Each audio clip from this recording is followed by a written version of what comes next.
Bonsoir à tous, bienvenue sur Moselle TV pour la suite des débats de l'entre-deux tours de ces élections législatives. Après la 8e circonscription, ce mardi, place à la 3e avec un nouveau duel entre le Rassemblement national et la NUPES, avec tout d'abord Françoise Grollet pour le Rassemblement national. Bonsoir. Bonsoir à tous. Et pour la NUPES, Charlotte Leduc. Bonsoir. Bonsoir à tous.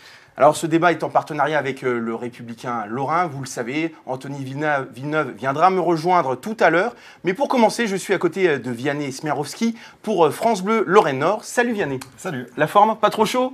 Un petit peu. Est-ce que tu peux déjà, mon cher Vianney, redonner les résultats du premier tour sur cette 3e circonscription? Eh bien, dans cette 3e circonscription, c'est la candidate de la NUPES, Charlotte Leduc, bonjour, qui est arrivée en tête avec 24,27% des suffrages. Suivi par Françoise Grollet, bonsoir, du Rassemblement national avec un score de 18,37% des voix. Le député sortant Richard Liogey a terminé en 3e position devant Marie-Jo Zimmermann et Nathalie Colin-Osterlé. Mesdames, vous pouvez témoigner que vous pouvez voir le temps de parole. Je suis un petit peu comme le père Fouras, le garant du temps. En tout cas, je reviendrai très régulièrement sur ce temps de parole. Tu es prêt, Vianney? On est parti. Eh bien, c'est parti pour ce premier thème. Les questions politiques. Et je te cède la parole. L'une d'entre vous sera donc députée pour la première fois dimanche soir. Vous représentez l'un des 61 duels NUPES-RN en France. La grande gagnante de cette élection, c'est l'abstention. Et dans ce contexte, la question qu'on a envie de vous poser, c'est comment comptez-vous convaincre les électeurs, les abstentionnistes notamment, d'aller voter pour vous dimanche prochain? Madame Grollet, peut-être? Moi, c'est toujours un sujet qui m'a préoccupée en politique, c'est que la moitié des électeurs, finalement, ne vont pas voter. On ne peut pas, quand on est responsable, s'en satisfaire. Et pour discuter beaucoup avec les gens, beaucoup me disent, mais à quoi ça sert d'aller voter? De toute façon, on n'est jamais entendu, puisque déjà les promesses ne sont pas tenues. Et puis, finalement, on ne sera pas représenté. Donc, notre première réponse, c'est de proposer la proportionnelle, évidemment, qui serait une façon d'aérer la démocratie. Et par ailleurs, il y a aussi des manœuvres qui dégoûtent les électeurs. Et je pense par exemple à la NUPES qui a largement contribué à faire élire Emmanuel Macron, le méprisant Monsieur Macron, je dirais, et qui maintenant, Mélenchon va quémander les voix et le soutien de ses adversaires d'hier. Personne n'est nupe, personne n'est dupe finalement de cette situation. Et ça, c'est vrai que ça contribue à discréditer la politique. Maintenant, il les appelle à la rescousse. Et Macron et Elisabeth Borne donc, a annoncé qu'elle, dans un cas de duel avec le RN, elle appellerait à voter pour la NUPES. Donc, c'est le genre de manœuvre politicienne qui ne plaît pas forcément. Charlotte Leduc, même question. Comment comptez-vous faire? Moi, j'essaye de regarder où se trouve l'abstention. Et globalement, ce qu'on observe, c'est que ce sont essentiellement les jeunes qui s'abstiennent et puis aussi les personnes qui vivent dans les quartiers populaires. Et nous, c'est ces personnes-là qu'on essaye d'aller convaincre. Donc on fait un travail essentiellement de terrain, parce que c'est pas anodin que ce soit ces personnes-là qui s'abstiennent. Ce sont les personnes qui sont les plus oubliées des politiques depuis plusieurs dizaines d'années. La jeunesse a pas beaucoup d'espoir en l'avenir. On n'offre pas beaucoup de possibilités aux jeunes de se former, de vivre sur une planète décente. On s'occupe pas du tout d'écologie, donc c'est pas un avenir radieux pour eux. Et puis les quartiers populaires sont totalement délaissés par toutes les politiques et par la République en général. Et rien n'est fait en fait pour lutter contre cette abstention. À l'échelle du gouvernement, moi, j'ai du mal à comprendre que ce soit aux militants d'aller encourager les gens à voter. Je trouve que pour des élections législatives, on devrait être informé très largement en quoi consistent ces élections, en quoi elles sont cruciales, et lutter, par exemple, contre la malinscription sur les listes électorales. Il n'y a absolument rien qui est fait pour ça.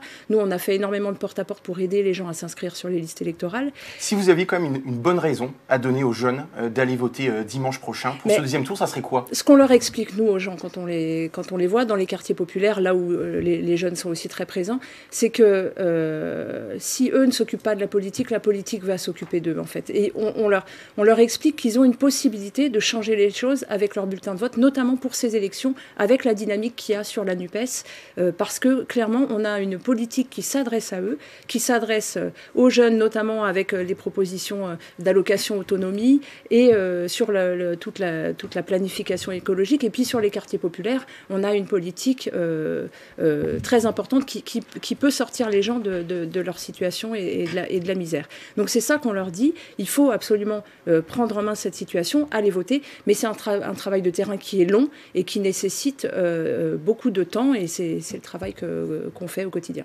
Françoise Grollet, à droite et au centre, il n'y a pas eu vraiment eu de consigne de vote pour ce second tour. Si on additionne les scores de Nathalie Colin-Osterlé, LR, de Marie-Jo Zimmermann ou encore d'Anne-Catherine Lecard, ça représente plus de 9700 électeurs. Vous faites le score le plus faible des candidats qualifiés en Moselle. Est-ce que c'est à cet électeur-là que vous comptez parler? Est-ce que c'est eux que vous visez? Oui, en plus des abstentionnistes qui ont toutes les raisons, au contraire, de s'exprimer, puisque sinon ils vont être complètement balayés et oubliés, la question c'est que ceux qui s'intéressent déjà à la politique soient appelés à faire un choix. Là, le choix est clair, de projets de société qui sont bien différents. Et je pense que nous avons quelque chose à dire à ces électeurs-là, qui est de leur...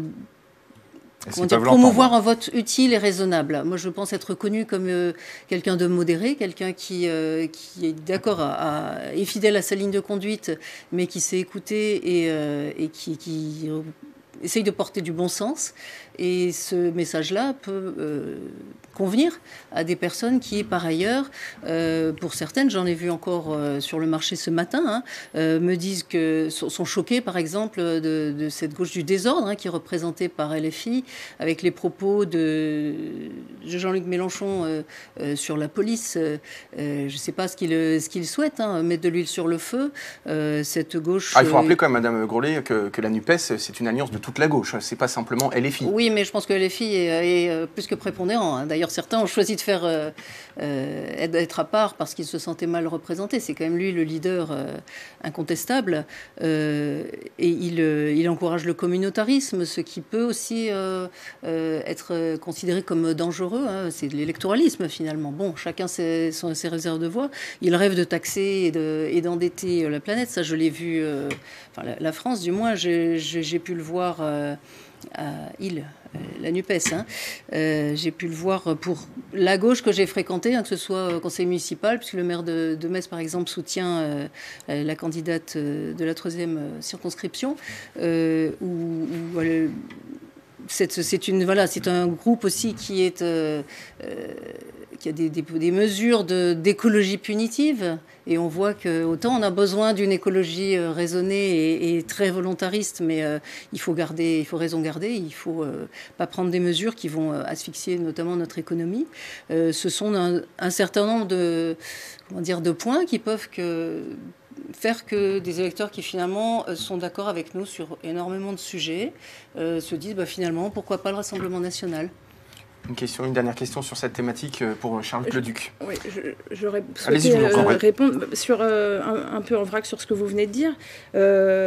Moi, j'ai rejoint le mouvement de l'Union populaire au moment des présidentielles. Je suis issue du militantisme associatif, du militantisme local. J'étais notamment à Attaque-Moselle, donc dans un militantisme altermondialiste. Vous en avez même été la présidente à partir de 2018. Tout à fait. Et ce qui caractérise pour moi le programme de l'Avenir en commun et le programme qu'on porte, c'est que c'est un programme qui a été écrit par tous les acteurs des différentes thématiques qui sont concernées. C'est un programme qui est plébiscité par les citoyens et les citoyennes. On avait fait un sondage Harris Interactive sans dire que c'était le programme à l'époque de l'Avenir en commun pour présenter les différentes mesures aux citoyens. Elles sont plébiscitées entre 70 et 90% pour chaque mesure.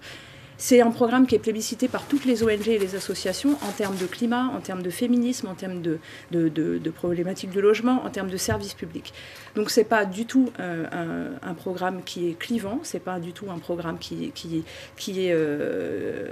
qui n'est pas représentatif des populations qui l'ont plébiscité. Et puis c'est un programme qui est chiffré. Il y a une tribune de 160 économistes qui ont validé ce programme disant que ça tenait la route économiquement. C'est un travail qui a été jugé sérieux. Et donc Charlotte Leduc, je vous coupe un tout petit peu. Vous l'avez dit vous-même, vous êtes militante associative. Est-ce que vous estimez que vous êtes prête, par exemple, à aller à l'Assemblée nationale, à être députée? Oui. C'est pas tout à fait la même chose. Mais en fait, moi j'ai envie que ce soit des gens comme ça qui aillent à l'Assemblée, que ce soit des gens qui sont issus du terrain, issus des combats locaux, des combats qui concernent les gens en fait. Moi, aller parler de retraite, je sais ce que c'est. Je me suis mobilisée contre les réformes retraite d'Emmanuel Macron. On a des choses à dire. Et l'Assemblée nationale, la noblesse de cette institution, c'est ça. C'est-à-dire qu'on est des citoyens issus du peuple et on va porter des revendications au plus haut niveau. Et on a perdu ça avec le Parlement actuel, et c'est pas pour rien qu'avec la NUPES, on est très heureux d'avoir la candidature de Rachel Keke, femme de chambre de l'hôtel Ibis. C'est des candidatures comme ça qu'on est très fiers de porter.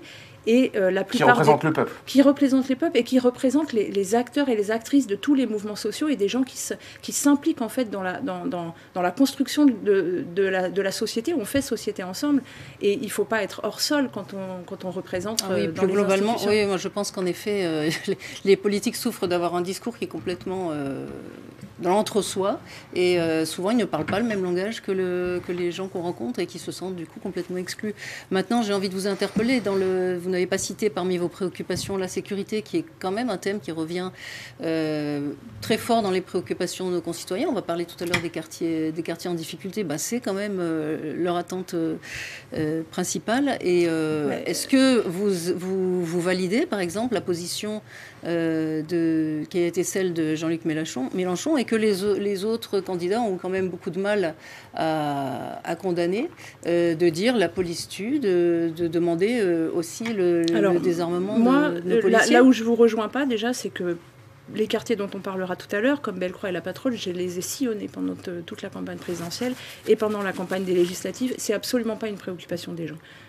La sécurité, c'est le bien vivre, c'est l'accès aux services publics, c'est le logement, c'est le pouvoir d'achat. C'est ça, les thématiques. Il ne suffit pas de 6 mois de campagne pour s'en rendre compte. Écoutez, je pense qu'on ne s'adresse peut-être pas aux mêmes personnes, mais moi je vous dis, vous m'avez dit ce que vous aviez reçu, et moi je vous dis ce que j'ai reçu comme problématique des gens. Je ne vais pas aller avec vous sur cette polémique de la police tue. Moi, j'ai discuté notamment dans un porte-à-porte avec des policiers qui sont actuellement à la retraite, qui m'ont interpellée sur cette question. Et on a eu une discussion très intéressante dont il est ressorti immédiatement que, d'après eux, le constat qu'ils faisaient sur les problèmes de la police, c'était un problème de formation, un problème d'effectifs, un problème de police de proximité et de relation avec la population. Et nous, on a tout un volet sur la réforme de la police dans notre programme. C'est pas du tout un sujet qu'on balaye d'un revers de la main, bien au contraire. Notre idée, c'est les fonctionnaires de police ne sont pas assez nombreux, travaillent dans des conditions de travail qui sont extrêmement difficiles. Et c'est ces problématiques qu'il faut... C'est pas une raison pour les montrer du doigt comme étant on ne les montre pas du coupables. doigt. Il est juste question que quand il y a des problèmes de violence policière, il faut pouvoir en parler.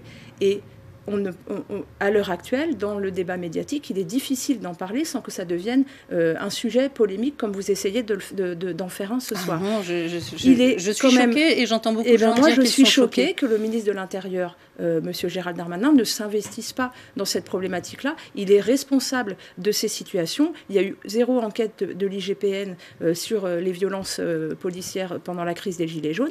Il y a un moment donné où il faut mettre le doigt sur ces questions-là, et il n'est pas du tout question de dire que tous les policiers tuent, bien au contraire. Si, la police tue, c'est clair. Eh bien non. Mesdames, on va parler d'un autre thème, parce que là on s'éloigne un tout petit peu. On passe tout de suite justement à un autre sujet qui intéresse beaucoup les Français, c'est la réforme des retraites.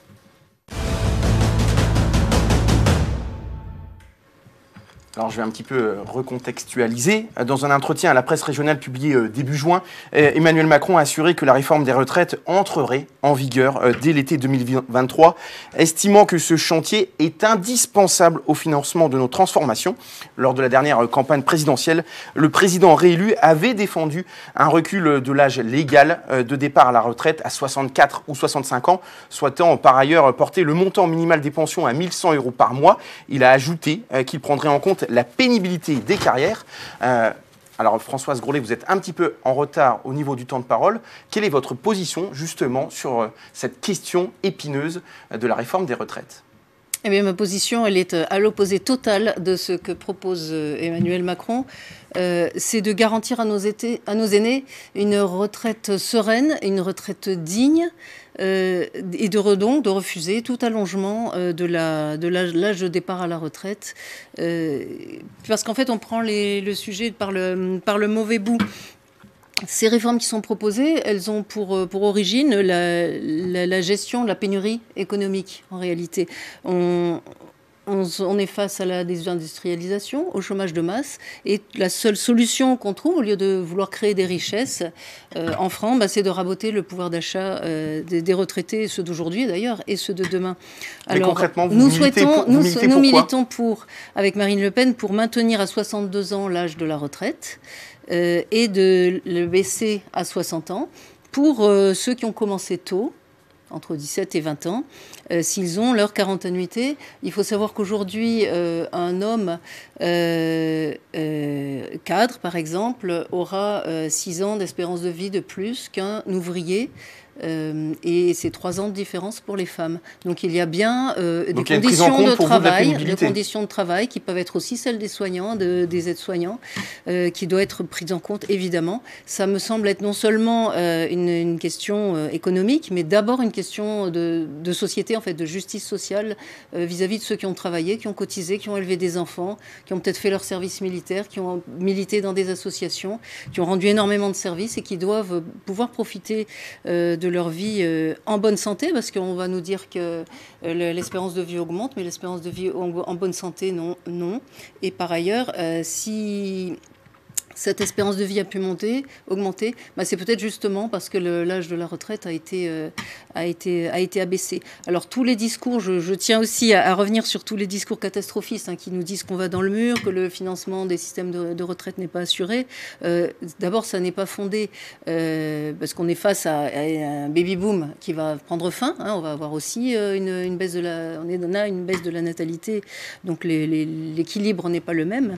Et surtout, les prévisions du Conseil d'orientation des retraites, qui était, je crois, en janvier, un rapport qui a été publié en janvier, mettait le doigt sur le fait que ces mesures ne seraient même pas économiquement fondées, parce que la moitié des gens qui partent à la retraite actuellement, ils sont au chômage ou en invalidité. Donc il faut prendre en compte le fait qu'aujourd'hui, l'âge moyen de la retraite, c'est 62,8 ans. Et ceux qui partent aujourd'hui sont pour la moitié, ils ne sont pas en situation de travailler. Donc en fait, on va transférer un déficit des caisses de retraite vers les caisses de cotisation chômage ou des minima sociaux. C'est ce qui laisse à penser d'ailleurs qu'Emmanuel Macron en réalité cherche à baisser les pensions de retraite pour tout le monde. Charlotte Leduc, je pense que vous êtes plutôt sur la même longueur d'onde que Françoise Grollet, puisque l'une des mesures phares de Jean-Luc Mélenchon, c'est justement d'abaisser à 60 ans. On va bien plus loin, et moi je m'interroge sur le recul de l'âge à la retraite pour les personnes qui ont commencé tôt. Dans quelle mesure ça prend en compte la pénibilité et la particularité de certains emplois. Et il me semble qu'à partir de 25 ans, si les gens rentrent en emploi à 25 ans, selon votre réforme, ils partiront à 67 ans. Et on a besoin, je pense, de gens qui sont... Personne ne partira avec donc les 40 ans d'annuité. Donc les gens qui commencent à travailler à partir de 25 ans les 62 ans sont valables pour tout le monde. Oui.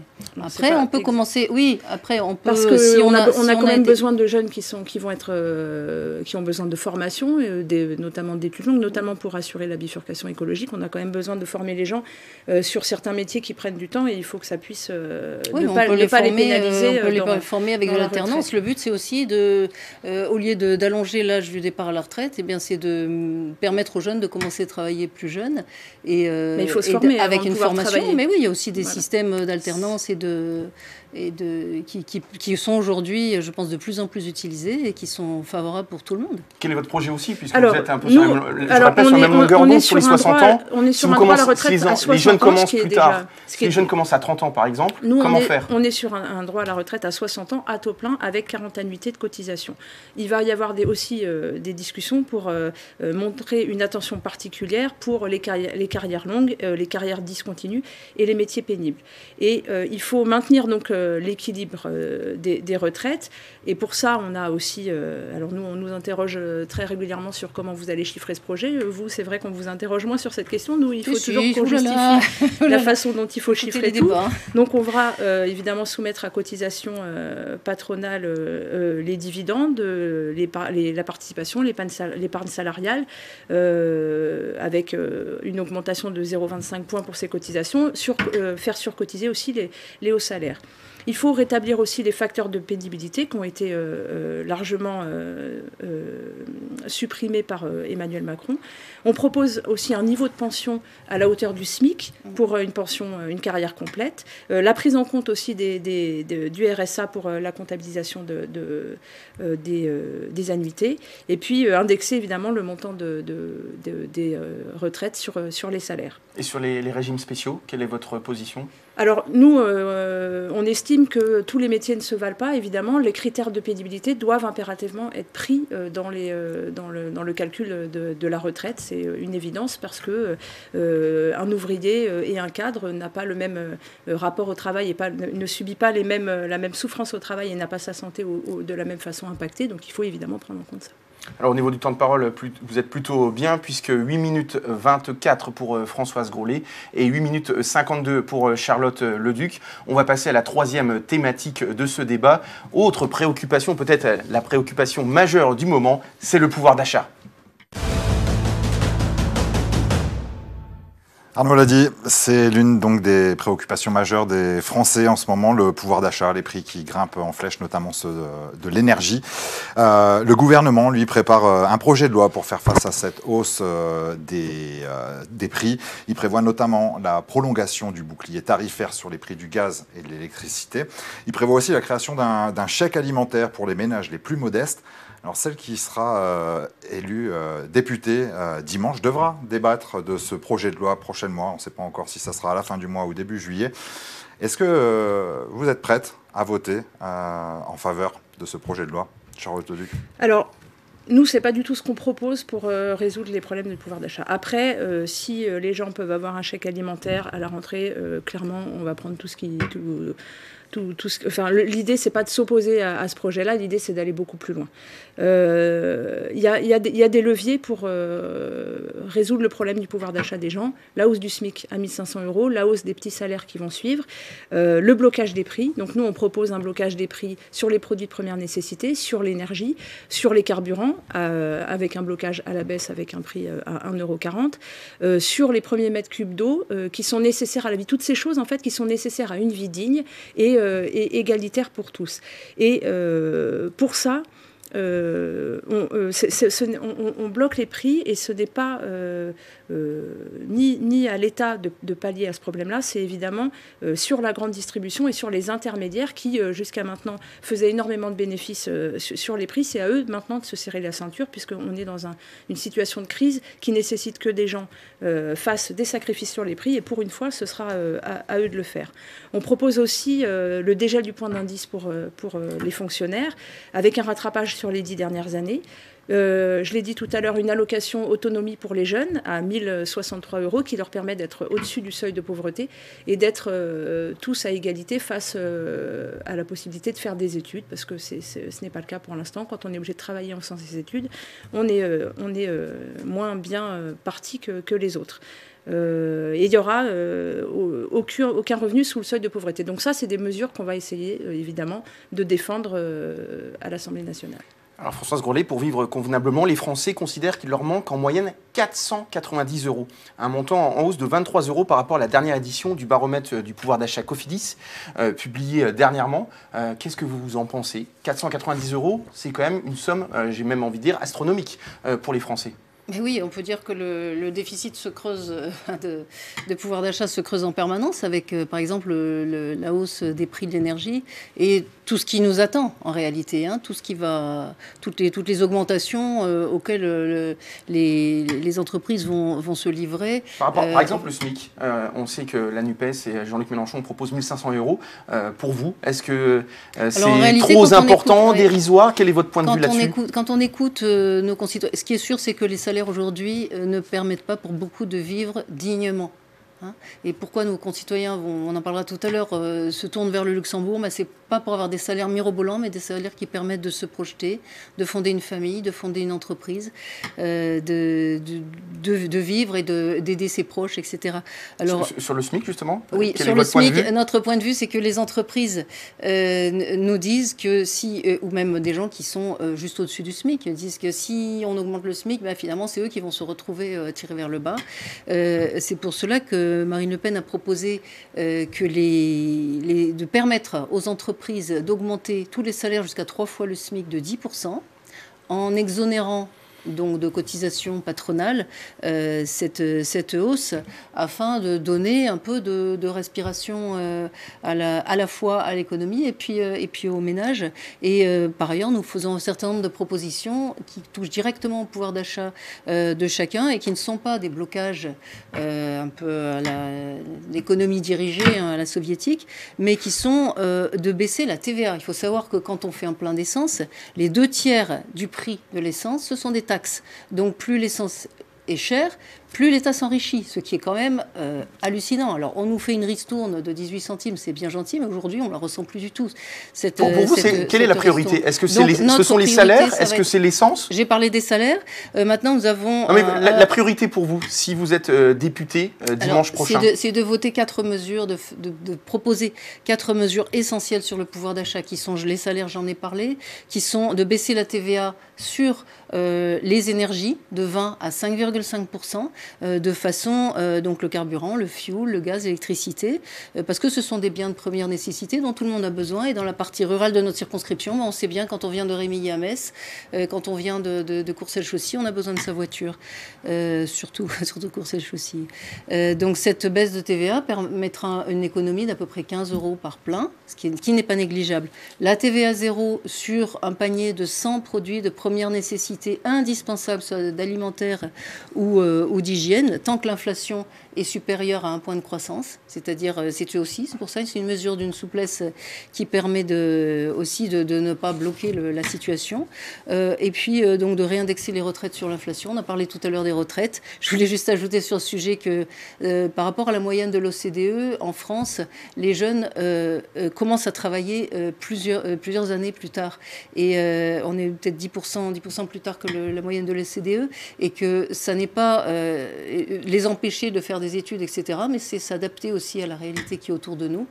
Donc si on propose 40 annuités, je reviens, pour les travaux les plus pénibles, et 42 annuités pour les autres, jusqu'à 25 ans, ce qui permettra de ne pas dépasser donc cette barre, eh bien c'est aussi pour donner leur chance aux jeunes. Alors dans les mesures sur le pouvoir d'achat, il y a quelques mesures auxquelles je suis particulièrement attachée.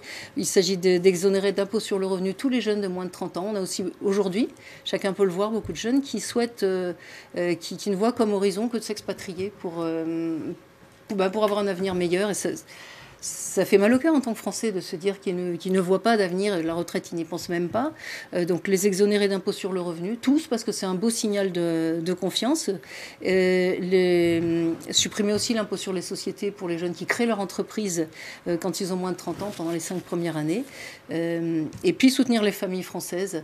Je pense à une part fiscale complète dès le 2e enfant, favoriser la natalité. Il faut aussi des cercles vertueux qui permettent, on fait des économies d'un côté, mais aussi on essaye de relancer relancer la machine. Vous êtes largement en avance, Françoise Grolet. Je voudrais entendre quand même sur le bien. sujet parce que il faut moi, qu'on avance. Les mesures que vous proposez, en gros, elles reposent un peu sur deux façons de voir les choses, c'est-à-dire qu'on prend de l'argent public, la TVA c'est quand même des recettes pour l'État, pour financer les entreprises. Donc c'est encore une fois un cadeau aux entreprises qui est fait. Donc c'est de l'argent public. Parce que c'est basé sur l'augmentation des salaires. C'est de l'argent public qui revient par les salaires au public. Donc c'est prendre dans le public pour remettre dans la poche des gens en passant par... Alors moi, je trouve aussi que vous avez des propositions qui me semblent relativement inégalitaires. Exonérer les moins de 30 ans d'impôt sur le revenu. Je sais pas si vous avez vu, c'est que d'étudiants qui font la queue à la banque alimentaire, ces gens-là ne payent pas d'impôt. Ces gens-là ne payent pas d'impôt. Donc qui ça touche d'exonérer les personnes qui ont moins de 30 ans qui payent des impôts? Ça touche les gens qui ont déjà des revenus conséquents. Et quand vous parlez de gens qui voudraient s'expatrier, je pense qu'on ne s'adresse pas du tout à la même partie de la population. Et les gens qui ont des problèmes de pouvoir d'achat, ce sont ceux qui font la queue à la banque alimentaire, notamment. Il faut répondre à tous. Il faut répondre à tous, mais visiblement, vous avez quand même choisi de répondre à une partie particulière de la population. Il y a deux choix, vraiment. Le fait de priver l'État de recettes énormes comme celle de la TVA, nous, on choisit de ponctionner sur les intermédiaires et sur les grosses entreprises, faire des cadeaux aux entreprises sans les inciter. Alors, on a bien vu le CICE, mais si, c'est conditionnel. Non. C'est pas clairement énoncé comme ça, donc on a bien, jusqu'à maintenant, le CICE, on a bien vu que c'est... on est d'accord, vous avez encore 30 secondes. Qui capte l'argent public. On est d'accord sur le CICE. Vianney, merci beaucoup. On arrive à la moitié de cette émission. Une bonne douche, parce que tu as bien chaud. On a déjà commencé. On va retrouver dans quelques secondes Anthony Villeneuve. On passe donc au quatrième thème de ce débat, le renouvellement urbain. Et à mes côtés, donc, Anthony Villeneuve pour le Républicain Lorrain. Bonsoir Anthony. Bonsoir. Je te laisse la main avec nos deux candidates. Mesdames, bonjour. Ces dernières années, le quartier de Metz-Borny et les zones prioritaires de Voipy ont été largement transformés à coût de millions d'euros d'argent public. On a beaucoup démoli, reconstruit. Aujourd'hui, des efforts importants s'apprêtent à être faits dans deux quartiers de la circonscription, Bellecroix et La Patrotte. Charlotte Ledic, est-ce que vous y croyez en la rénovation urbaine ? Je pense que c'est en tout cas essentiel de s'occuper de ces quartiers. Pour moi, il y a les priorités. Pour le coup, c'est aussi des endroits où je suis beaucoup allée pour la campagne. Les priorités des gens, c'est l'accès aux services publics, l'accès au transport et puis tout ce qui suit. Généralement, quand on remet du service public et du transport, on remet aussi des commerces de proximité et puis aussi toute une vie associative et artisanale qui peut se réinstaller. C'est ce que nous disent la plupart des habitants quand on va les voir de ce qui leur manque. Et puis, il y a aussi évidemment le logement.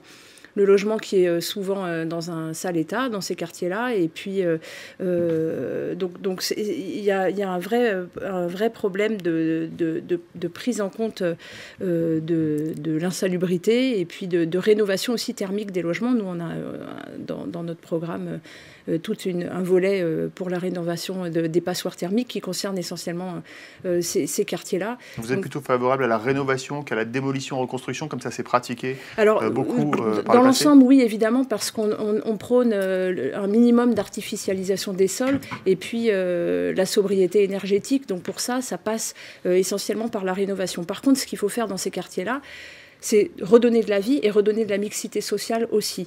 Et ça, c'est vraiment important d'avoir aussi une certaine diversité de logements pour pouvoir avoir la diversité, c'est ce qui nous permet de faire société. Donc c'est ça qu'il faut aussi encourager. Françoise Grolet, qu'est-ce qu'il faut faire différemment à Bellecroix et La Patrotte de ce qu'on a fait à Borny, par exemple ?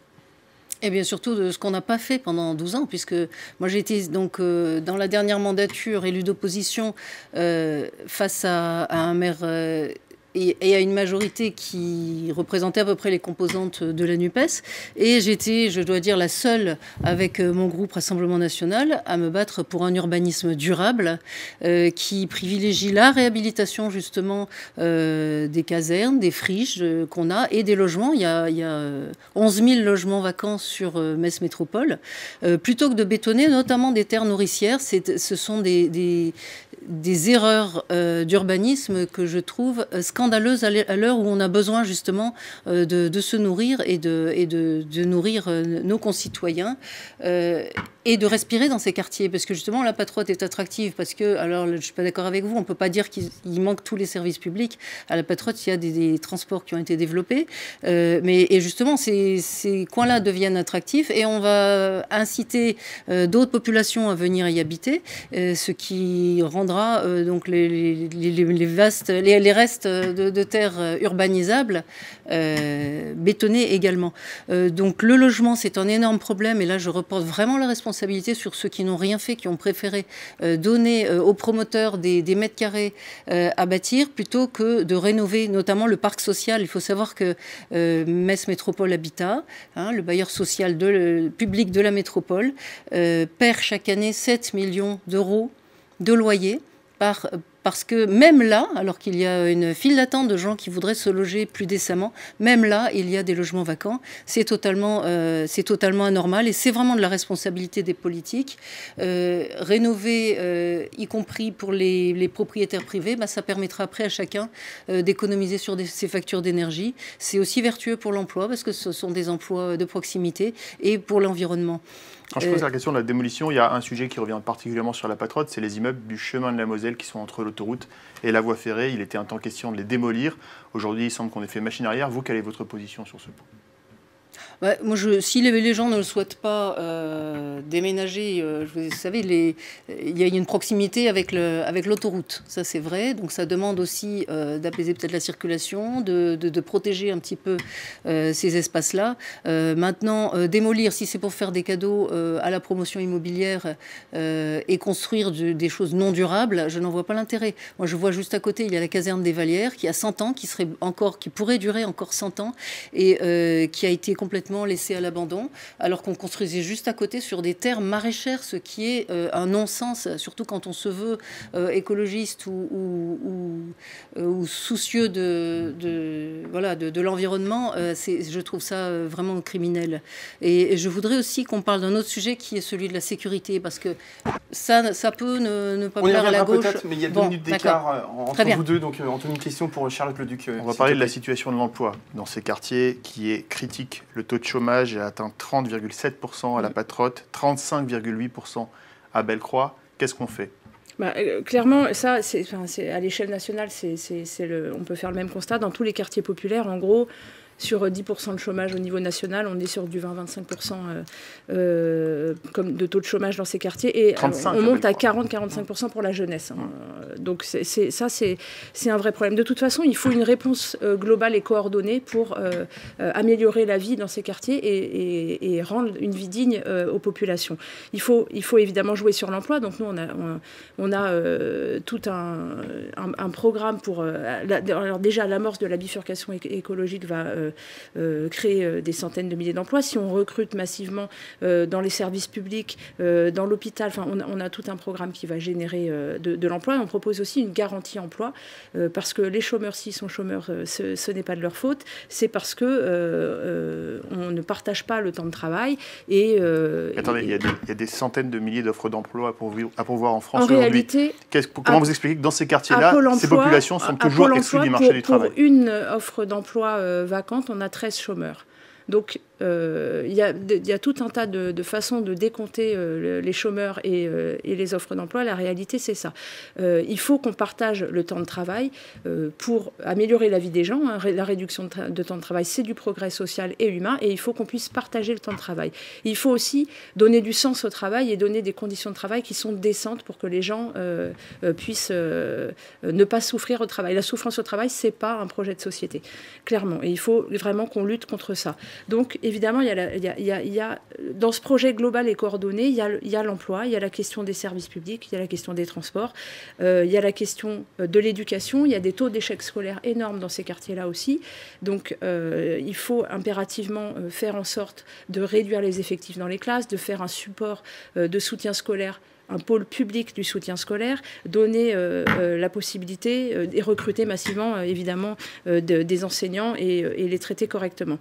Là, dans le programme de la nouvelle Union populaire écologique et sociale, il y a cette fameuse allocation pour les jeunes, proposée par Jean-Luc Mélenchon, est-ce qu'elle ne risque pas d'éloigner encore un peu plus ces jeunes dans ces quartiers de l'emploi? Alors en fait, ça ne les éloigne pas de l'emploi, ça les rapproche de la formation. Et là, on va avoir besoin, donc on propose cette allocation aussi à partir de 16 ans pour les jeunes qui sont en lycée professionnel. On va avoir besoin d'énormément de compétences pour amorcer la bifurcation écologique. C'est une urgence. Le GIEC nous donne 3 ans pour agir. C'est moins que la prochaine mandature. Donc c'est une urgence extrême. Pour ça, il nous faut des compétences, il nous faut des qualifications et toutes les forces vont être à mettre là-dedans. Donc pour ça, il faut former des gens et leur donner 1 000 €. C'est pas leur donner 1 000 € pour pas travailler, c'est leur donner 1 000 € pour se former.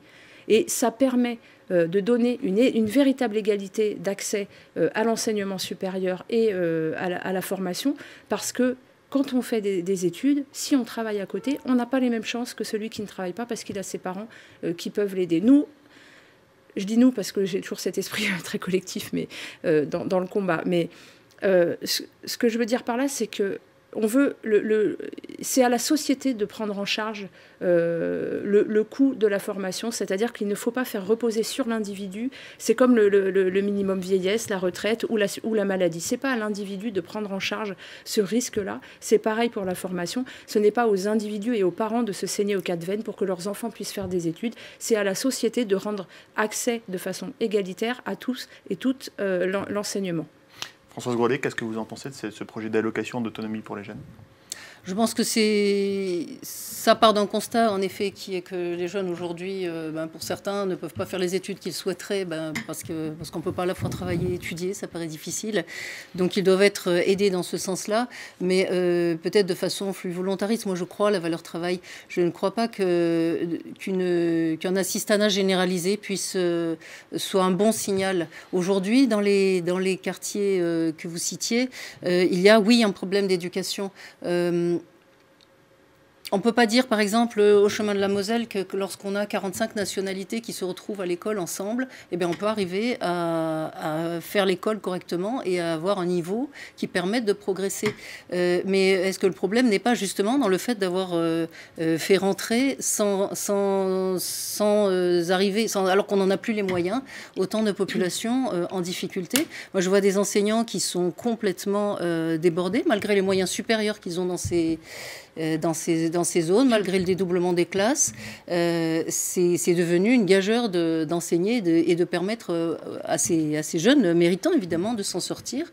Et j'en viens à un autre sujet. Tant qu'il sera plus rentable de trafiquer pour vivre que de travailler, ce sera aussi un mauvais signal qui est envoyé. La sécurité, on ne peut pas la balayer comme ça. Madame, c'est la première des libertés. Et ces quartiers, pour les fréquenter depuis plus que 6 mois, ils sont gangrenés par des trafics et des gens sont complètement désespérés parce qu'ils n'arrivent plus à vivre paisiblement, eux et leurs enfants. Donc, il faut la tolérance. Le temps de parole, puisqu'on arrive quand même près de la fin de cette émission. Au niveau du temps de parole, vous êtes légèrement en avance, Françoise Grollet, avec 17 minutes 21 contre 17 minutes pour Charlotte Leduc. Donc, on est plutôt bien. On va passer, excusez-moi, à la 5e partie de cette émission. On va continuer de parler du travail, mais surtout de l'industrie, avec la transformation de l'usine Stellantis à Trémery.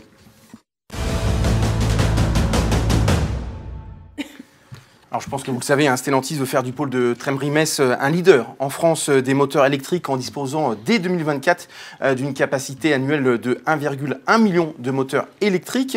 On sait que l'avenir économique de nos territoires dépend aussi de cette mutation. Comment y parvenir, Charlotte Leduc? Alors, la filière automobile, puisqu'il s'agit de ça, elle va évidemment nécessiter des changements assez radicaux, puisque la situation climatique nous oblige de modifier notre rapport à l'automobile. Et dans le programme que je défends, évidemment, on veut sortir du tout automobile, on veut remettre du transport collectif au maximum et limiter les déplacements donc du ferroviaire et limiter, relocaliser les emplois et tous les commerces et les secteurs de la vie pour faire en sorte qu'on limite au maximum les déplacements. La fin des voitures thermiques en Europe, vous savez quand c'est ? C'est 2050, si je me souviens. 35. 2035. Bon, de toute façon, la question, c'est quel avenir pour ces filières. À Stellantis, le problème, c'est que la fabrication des moteurs électriques va demander visiblement, demande moins d'emplois que les moteurs thermiques. Donc, de toute façon, ça va commencer. Ça représente une baisse des effectifs qui inquiète évidemment les salariés.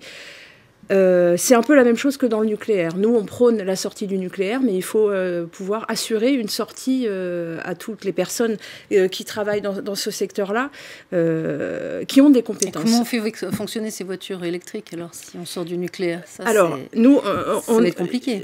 On a plusieurs façons de produire de l'électricité, notamment les énergies renouvelables. Donc, on veut passer aux 100% d'énergie renouvelable. C'est le projet. Alors. Des éoliennes essentiellement en offshore, et vous le savez bien. Et on a une obligation de gérer cette crise climatique. Ce qu'il faut, c'est que ce ne soit pas aux salariés de payer cette crise et ces modifications. Quand on est passé... en fait, chaque transformation technologique doit générer des modifications, et ce n'est pas aux salariés d'en subir les conséquences.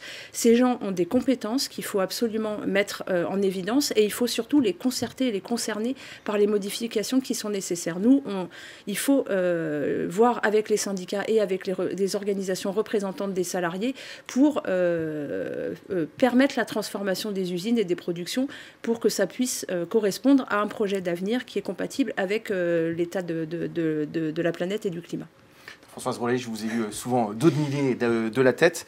Quel est votre avis sur ce sujet? Visiblement, vous n'êtes pas du tout d'accord. Non, mais il faut avoir les pieds sur terre. On a parlé tout à l'heure de la Patrote, de Bellecroix, de la politique de la ville. Eh bien, ce sont des milliards qui ont été dépensés dans ces quartiers pour un résultat qui n'est pas satisfaisant de la vie même des habitants. Et à côté de ça, il y a des grands oubliés, c'est la France périphérique. C'est ceux qui n'ont pas le choix de prendre leur voiture pour venir. On ne va pas pouvoir mettre une gare, même si on doit évidemment rénover notre réseau partout. La ruralité, qui a été bien applaudie au moment du Covid, nos agriculteurs. Donc on doit. Oui, voilà. Donc je souhaite qu'on s'occupe d'eux aussi bien qu'on le fait dans la politique de la ville. Cette mesure, la fin des voitures thermiques en 2035, c'est typiquement l'écologie punitive. C'est-à-dire qu'on n'a pas de solution. On a aujourd'hui à Trémery des ingénieurs qui ont travaillé pour avoir des moteurs de plus en plus propres, et on est obligé de mettre au rebut tous ces progrès qui ont été réalisés. Ça n'est pas acceptable. C'est un sabordage industriel. L'industrie automobile, c'est un des fleurons de notre région, et ça doit le rester. Et en plus, ça ouvre, ce qui est le paradoxe de la fausse écologie, finalement, un boulevard à l'industrie chinoise, notamment concernant ces batteries très polluantes. L'impact environnemental global n'a pas été fait sur ce tout électrique, qui est plus cher en plus, donc les gens ne pourront pas se le payer. Nous souhaitons vraiment qu'il y ait un équilibre, mais qui englobe le nucléaire, qui est aussi un atout de la France, qui nous permet normalement d'avoir une électricité moins chère. Donc cette coalition que vous représentez, en plus, est incohérente, puisque certains ont des positions très diverses sur ce sujet. Ouais, je crois surtout pour recentrer... On n'a pas de problème avec la démocratie pour régler ce genre de questions. Donc, mais surtout, il ne faut pas mentir aux gens, il faut avoir c'est très clair, un point de vue qui soit le même. Si vous regardez le programme de la NUPES, il s'agit bien d'une coalition.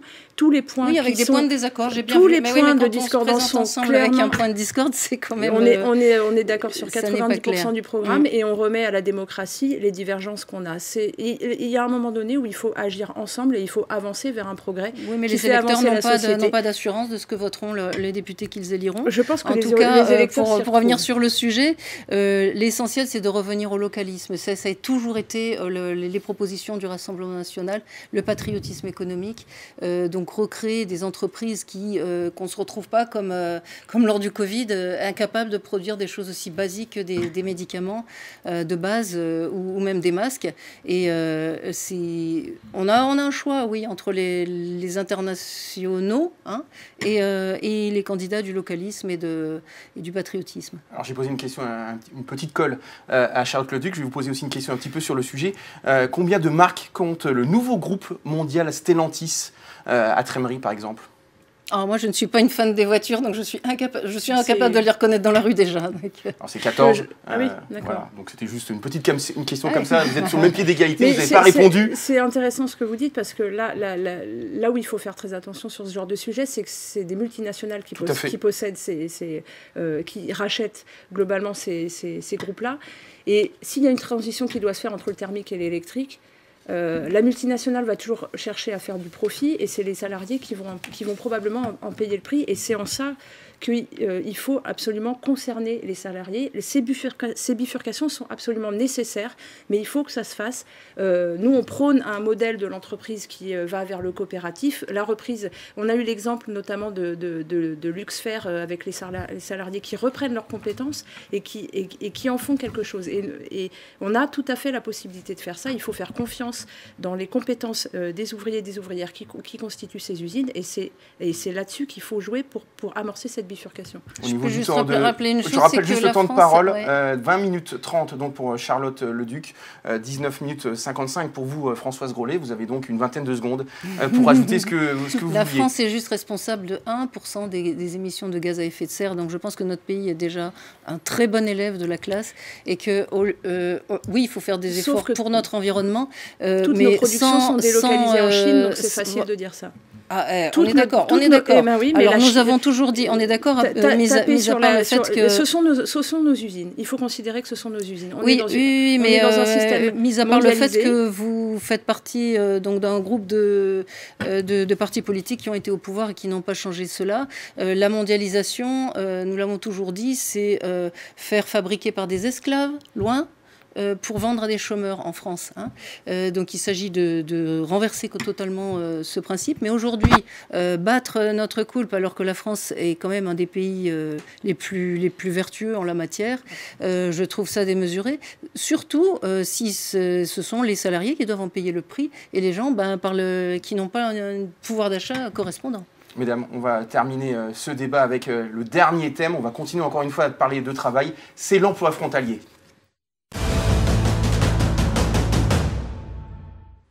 Anthony. Oui, alors c'est un thème qu'on n'aurait pas forcément abordé dans cette circonscription il y a une dizaine d'années, mais aujourd'hui des problèmes se posent, puisque dans cette circonscription, il y a 8% des actifs qui travaillent au Luxembourg. Le travail frontalier progresse vite, sans doute trop vite, puisqu'on connaît les problèmes de mobilité qui empoisonnent la vie des frontaliers. La question des infrastructures ne semble toujours pas réglée. Certains attendent des investissements sur la route, d'autres sur le rail, d'autres peut-être sur encore autre chose. Et vous, Charlotte Leduc, qu'est-ce que vous préconisez ?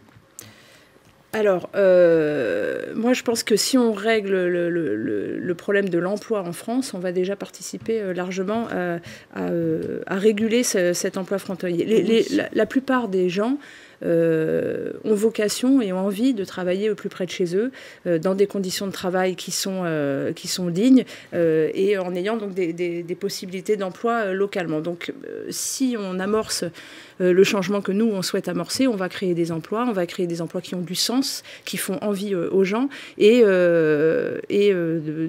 avec une relocalisation de l'économie au maximum. C'est pas une fin en soi d'aller travailler au Luxembourg, notamment quand on habite à Metz. C'est une baisse de la qualité de vie, c'est une difficulté des transports, et ça a aussi évidemment un impact écologique. Donc il faut relocaliser l'emploi, travailler sur les conditions de travail, partager le temps de travail. C'est des mesures qui produisent des effets à moyen terme. À court terme, qu'est-ce qu'on fait ? Là, il y a aussi un problème d'appauvrissement des recettes fiscales, notamment avec le travail frontalier, avec l'impôt sur les revenus qui pèse sur les services publics. Donc il y a plusieurs solutions. Moi, je ne suis pas totalement spécialiste de ces questions. Je ne m'en suis pas encore vraiment emparée. Je sais qu'il y a des possibilités de rétrocession fiscale pour faire en sorte que le Luxembourg participe au financement des services publics dont les gens bénéficient alors qu'ils travaillent. C'est un sujet, mais sur la question des infrastructures de mobilité. Est-ce que vous avez des positions sur la 31 bis, sur le rail, sur autre chose ? Oui, moi j'ai une position, c'est non à la 31 bis, évidemment. Tous les grands pour moi, ça constitue un grand projet inutile et nocif. Il faut. Donc, si vous êtes élu député, vous vous battrez contre ce projet. On se bat pour le ferroviaire au maximum, pour les mobilités qui sont non polluantes et pour la relocalisation de tous les services. Il faut une gare à moins de 30 minutes de chaque habitant, donc ça nécessite des bus collectifs, du transport collectif, sortir au maximum de l'utilisation de la voiture individuelle. Il y a plein de solutions qui existent, le covoiturage notamment, et il y a notamment des entreprises, des coopératives qui se lancent sur le sujet. Donc évidemment, ça s'inscrit dans le projet national qu'on a, évidemment. Françoise Grollet, sur les infrastructures. Moi, je suis d'accord avec la volonté donc de recréer des emplois chez nous. Ça ne correspond pas à tous les profils et à tous les besoins. Les frontaliers aujourd'hui sont un peu considérés comme des vaches à lait et je trouve ça insupportable. On est bien content dans notre département de les voir revenir avec des revenus corrects. En revanche, nos politiques qui ont été incapables de créer des emplois qualifiés ici n'ont même pas pris en compte l'augmentation continue les statistiques de l'OIE, l'augmentation continue du nombre de frontaliers. Et donc, on laissait les infrastructures se dégrader. C'est devenu insupportable, le quotidien des frontaliers. Puis l'incertitude de savoir si même les trains seront à l'heure et leur permettront de conserver leur emploi. Donc, il faut évidemment développer les transports en commun, leur régularité, leur fiabilité, leur fréquence. La 31 bis, de toute façon, c'est une solution à 30 ans. Si en plus, il s'agit de faire payer un péage à ceux qui l'emprunteront, nous trouvons ça totalement injuste. Et comment l'écotaxe, la 31 l'écotaxe qui a été accordée par le gouvernement à l'Alsace et que la Moselle n'a pas le droit de devoir appliquer, avec une nuance, c'est que l'écotaxe, ça doit s'appliquer au transport en commun, aux poids lourds étrangers, mais il n'est pas question de mettre encore un bâton en plus dans les roues des entreprises de transport françaises. Il faut aussi développer le fret fluvial et ferroviaire. On a des atouts, on a la Moselle. On doit changer les choses. Il y a d'autres problèmes aussi pour les frontaliers qu'on n'aborde pas là, c'est ceux des conditions de vie, de la double imposition, où le gouvernement joue un jeu assez malsain de dire que c'est suspendu, mais on sait très bien qu'après les élections, cette double imposition va se remettre en place, du télétravail, qui n'est pas forcément la solution, parce qu'il ne faut pas trop le faire miroiter, parce que ça ne doit pas être au détriment de nos entreprises. Moi, je pose de base, le Luxembourg bashing, j'ai entendu le maire de Metz socialiste le faire pendant des années. Si là-bas, on peut considérer qu'il considérait que c'était un paradis fiscal, et ben c'est d'abord parce que la France est un enfer fiscal, et ça c'est bien le fait de la gauche.